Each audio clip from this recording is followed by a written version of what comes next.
Hi YouTube, welcome to Pagan Perspective. Today is Friday and we are talking about cramps.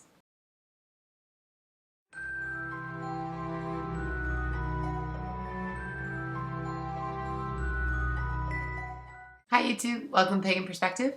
I am Megan, aka Sabirasri, and today is Friday. And this week we have been talking about healing yourself, particularly about healing painful menstrual cramps. So I thought I would kind of give my 2 cents on it. I am an herbalist, so I work a lot with things like this. So I kind of wanted to start with what is cramping? Where does it come from? Why is it happening? And what can we do to sort of work with our bodies around it? Now, this being said, there are some conditions that will exacerbate your cramps beyond the point of the average woman's cramps. Those things absolutely you need to see your doctor about. Check in with your holistic practitioner or your primary care. But really, honestly, my best advice for people dealing with anything to do with the female system is to actually see your gynecologist or your holistic practitioner. PCPs, they know a little bit about a lot of things. That's their job, is to know a little bit about a lot. They don't know a lot about things. And that's the problem, and especially about women's health. And so gynecologists are the best, and for most insurance companies, you don't even need a referral at all. You can just go right in. It's not considered a specialist. So I would just recommend that. This coming from someone whose mother is a long-time women's health nurse. So I know my way around. So let's start with what is cramping to begin with and what is the menstrual cycle. So the whole menstrual cycle can be broken down into two phases, the follicular phase and the luteal phase. Now, in these two phases, you have a lot of yin and yang processes, inward motion and outward motion. And so because of that, the entire system is fluctuating between this two yin and yang. If you're not familiar with yin and yang in Eastern medicine, the idea is that you have different imbalances and different types of energies within your body. And so they're going to be treated differently in order to correct the imbalance. Because when it is balanced as the full yin and yang that we know, it lives in harmony. And the idea is to have your body live in harmony as well. So let's start with the follicular phase. The follicular phase is basically when your estrogen levels are beginning to rise, and this stimulates protein synthesis and cell division. And as this happens, certain things in your body are going to happen more. This stage of menstruation includes more sweating, you breathe more, everything is sort of in high production. This is the time of your menstruation when you're going to be hotter. You're going to feel a little bit sweatier. You might feel a little bit acne prone, things like that. Just because you're basically producing more of everything. Your estrogen levels are rising. It's also the time of your menstruation in which you might be a little bit more snippy with people because your hormonal balance at this point, you're getting more of everything. And so, all your senses are getting heightened and you can be a little bit more sensitive. In the luteal phase, this is where you can get a little bit of that water retention. So at this point, your estrogen has peaked, but now your progesterone is beginning to peak. Your estrogen is going to start to decline. At this stage, the luteal phase, you also are going to experience slower bowels. So it might be harder to go to the bathroom. You might have some irritable bowel type situation going on. Some women even experience a lot of diarrhea and things like that in this time in their menstruation. So when we talk about the yin and the yang, yin menstrual distress or imbalances are basically all characterized by dull, achy cramps, a listless, tired feeling, and generally a feeling of being cold. So something that can actually bring on more yin distress is by getting exposed to extreme cold or a lot of stress in your life at that time. So what's happening is the blood is pooling around the inner core of the body to try and keep it warm. And so your extremities become really cold, and that can basically lead to more distress. So the things that can help during yin imbalances are things like warmth and pressure. Hence using, heating pads and things like that. Anyone who is healed in some way, or some sort of relief is provided by a heating pad, is usually in some sort of yin distress. So if you are experiencing yin distress where you are relieved a bit by a heating pad, it's really important that you actually start to expand upon that. Alternating between hot and cold foot baths to help circulation can really help. Also, any diaphormetics in your tea can really be beneficial. Basically, the idea is you want to really spurge on your circulation. So anything that's going to encourage blood flow away from the central core, that's what you're looking for. So exercise at that point can help. I know Kara mentioned that as well. Those are all because it's trying to get the blood away from your core body because of yin distress. So another thing in yin distress to remember is to dress very warmly and make sure your feet are warm and dry. The other big part of yin distress is to not eat yin-rich foods. So those foods are foods that are high in refined sugars, fruits, and raw vegetables. Instead, pack your diet with more proteins, grains, and beans. Now, one of the things that I personally feel, and there has been a lot of data to support this, as you know, I'm vegan, animal proteins considerably contribute to menstrual cramps and distress. So when I talk about protein, I'm talking about plant-based protein. Load up on the brown rice, load up on the beans and the lentils. Those things are really going to make a huge impact. Quinoa, things like that. Those are so much better for you at this time, and you really want to stay away from the animal proteins. They cause incredible inflammation in your body, and inflammation is one of the things that is helping you feel so distressed and crampy at that time. So really stay away from all animal proteins, and that includes dairy. Majorly includes dairy. Also, dairy is a known, hugely known contributor to major amounts of acne. It really can just, you get dairy out of your system. If you've got bad acne and you eat dairy, go without it for about 3 weeks or so and see how your acne does. You will be amazed at the difference. So just a little word of warning. So now we move on to yang imbalances. So yang imbalances are different. They don't have that dull, achy cramping that the yin imbalances have. They actually have really sharp, intense abdominal pain.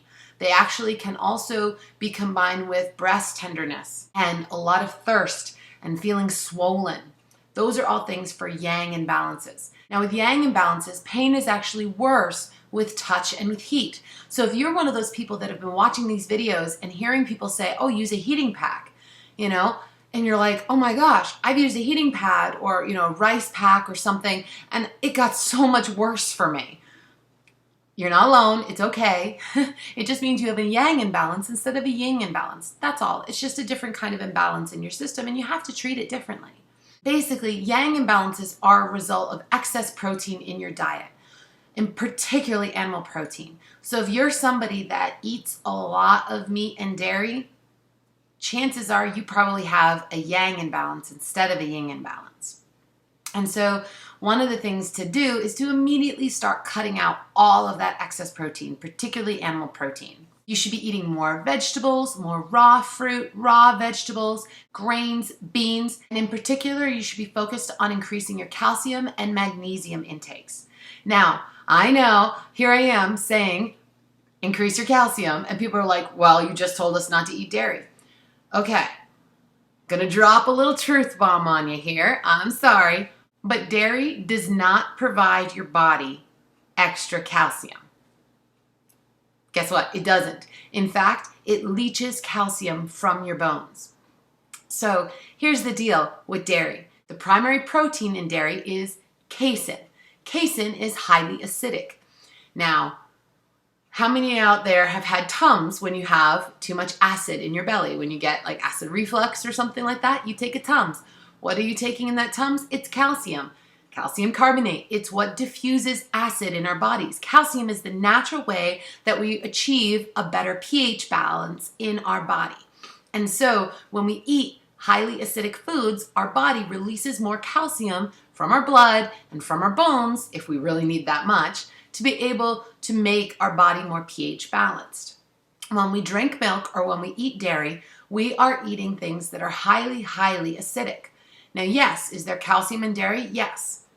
However, keep this in mind. Where do the cows get the calcium? They don't make it. They're getting it from the ground, from the earth. It's a mineral. That's why plants have so much calcium, because they grow out of the earth.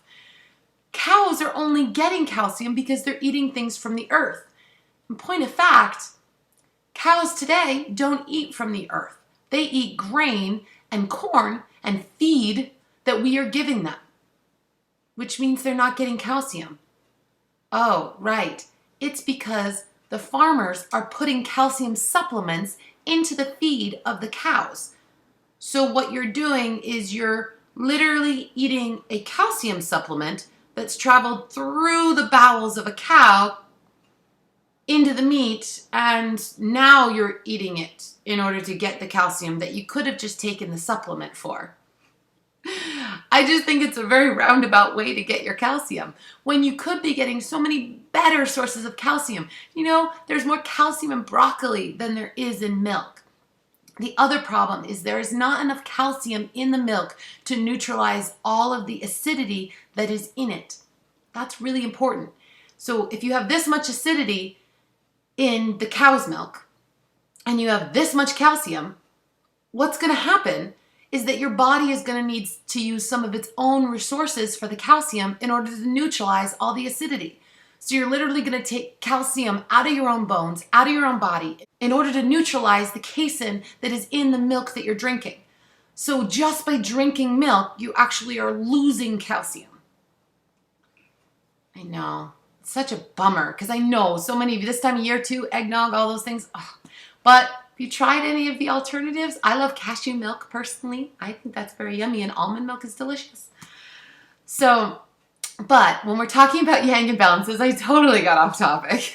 I'm clearly very passionate about this. I want people to be healthy, and I want people to not have these problems, and I don't want them to have cancer and other things and all of the horribleness that animal products actually do to your body. If you are out there, please, please, please, I will put the links in the down bar below. Watch Cowspiracy. Look at what it's doing to the environment. Look what it's doing to your body. Watch Forks Over Knives. It is purely science. If you don't want to see anything about animals being hurt, I get it. I'm horribly affected by it. It's not for everybody. I get that. But Forks Over Knives, amazing documentary. It's purely the science. It is the straight up facts, the straight up research data from scientists. I mean, it's amazing, and it can change your life. And I'm not saying that I want the whole world to be vegan. By no means. I just think that it's about eating a whole foods, plant-based diet primarily. We need to basically, right now people are having what, you know, if they are doing anything, they're having what, meatless Mondays? Well, they should have meat Mondays. You know, it should be the opposite. We should have far less animal protein in our diet in order to make a better world, not only for ourselves, for our children, for the environment, but for every living being here. So end of rant. So yang imbalances. One of the other important things is to also clear your liver out. This is another major important thing. So when you have the imbalance in your liver, particularly in yang imbalances, but also in yin imbalances, you're going to have issues with your liver if you're eating animal proteins and things like that, and if you're just sort of out of whack and out of balance. And so liver tonics and liver cleansing herbs can really help. Those include dandelion root, burdock root, and red clover. Now, for those with dysmenorrhea, now I know that that is another level. So there's a couple of things that you can do. The first step is 10 days before your period, start eating a calcium-rich diet and taking calcium supplements. You should be loading your body with lots of calcium at that time. It's really important. The other thing that you should be doing is start taking a liver tonic. And the liver tonic should include these different herbs. And I'm going to give you a recipe from Rosemary Gladstar, and you can look it up, but a liver tonic in general is really good. So that would include 2 parts of burdock root, 2 parts of dandelion root, a couple of parts of sassafras is Rosemary's idea for a little bit of flavor, but I personally, I like lemon balm in this because if I'm drinking tea, I usually do it before bed, and lemon balm helps me calm and get to sleep. You can also include chamomile for flavor at this point if you want. Also 1 part chaste tree berry, 1 part licorice root, and 1/4 part ginger. Once you've got all these things, you're going to decoct this as a tea. You can look up how to do that on any of the different sites. I've also done some things on tea on my own site as well. But if you have any questions, you can put them in the down bar below. So you just get them all together and you decoct it. And it takes a little bit of time, but once you make it, then you can kind of keep it and reheat it as necessary. So I make it in big batches. The other thing you can do is put all of those ingredients into a mason jar and use it as a tincture. This is my preferred method because I don't know about you, but sometimes I just don't have time to make tea. And one of the best parts about a tincture is you can actually add it to the cup before you add the boiling water. It'll take away some of that alcohol taste, it'll burn it off, but it will leave all the essential good elements of the tincture behind, and then you can have it with any tea that you want. It makes it super simple to use, and I prefer tinctures above all else. So everything I just said, you put that into a tincture, put all of those things into your mason jar, and cover with 100 proof vodka. Now, you can use other types of alcohol, but let's just say when you're making some echinacea tincture and you use Jack Daniels, it comes out like a really herby version of Jack Daniels. Not a great taste. Vodka just takes on the flavor of whatever it is with just that burning sensation. And if you put it into tea, that goes away too. So I highly recommend vodka for that.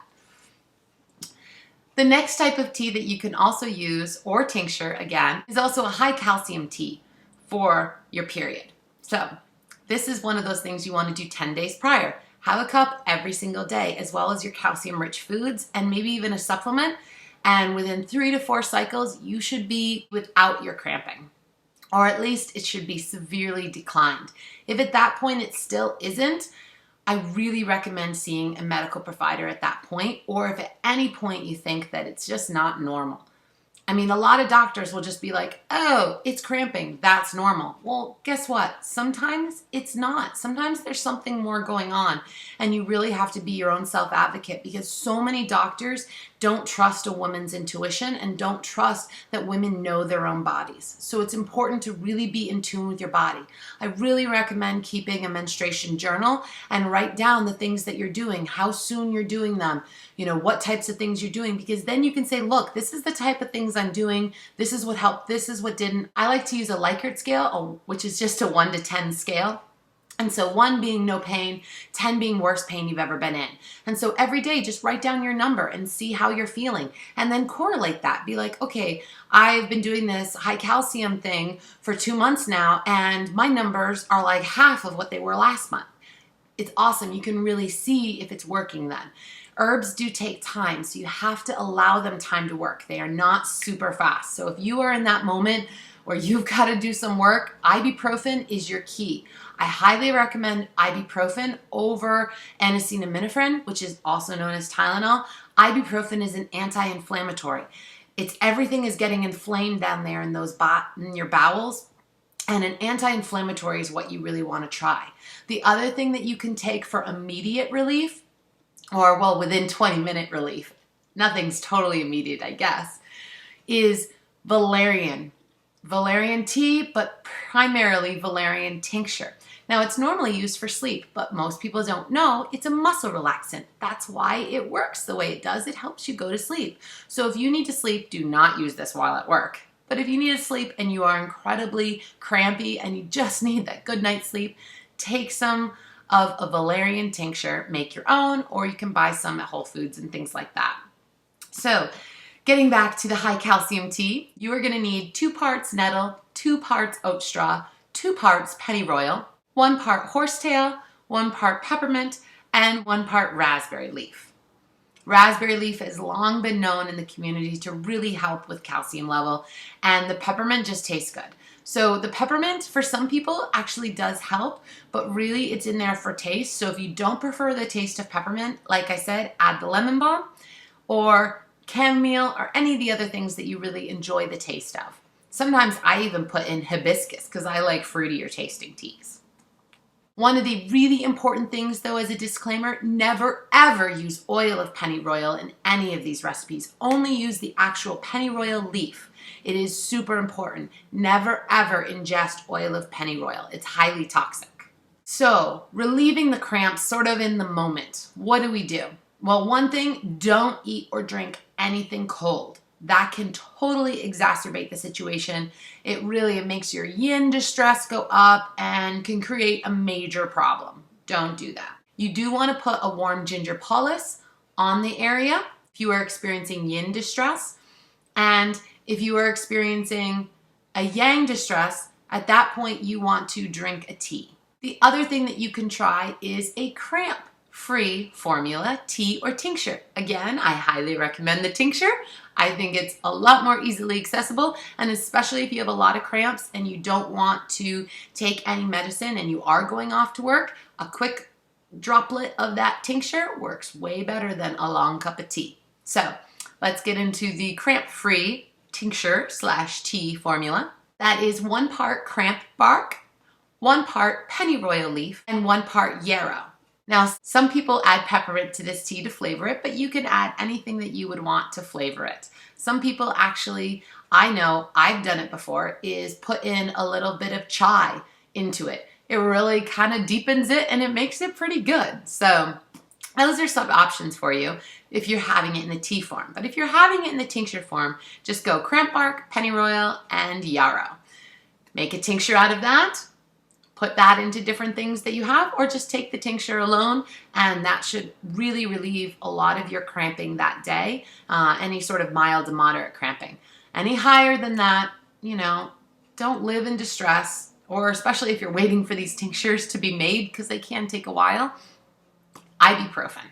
It's the way to go. So one of the things we didn't talk about is excessive bleeding, and I just wanted to kind of mention that because we have talked a lot about the cramping, but a lot of women also have excessive bleeding. So while excessive bleeding should always be looked at by a doctor, sometimes doctors just send you home and say it's normal, and it's really not.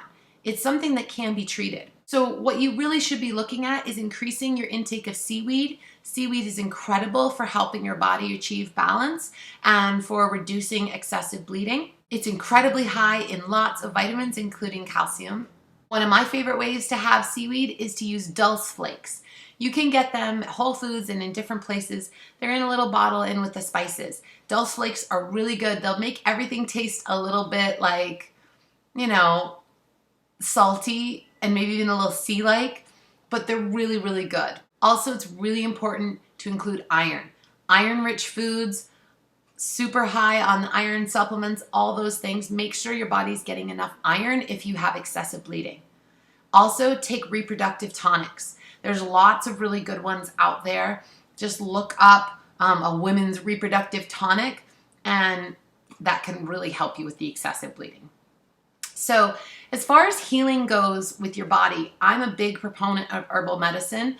I really believe in naturopathy, and I think that we have lost so much information over the years, and we've become so westernized to this point where we think that everything should be cured with a pill, and we treat everything like a disease instead of just a normal imbalance in your body.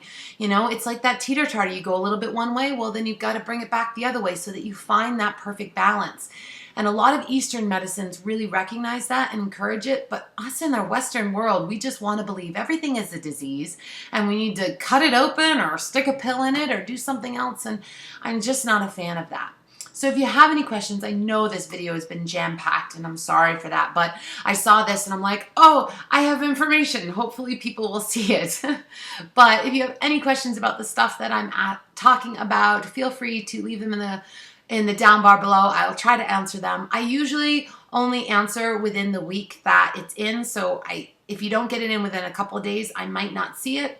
So you can always post to our Facebook page and mention me in it that way, if I'm not getting back to you right away, or you can always send me a message on my personal channel with the link is in the down bar below. Thank you so much, everybody. I hope you're having a wonderful week, and as always, blessed be.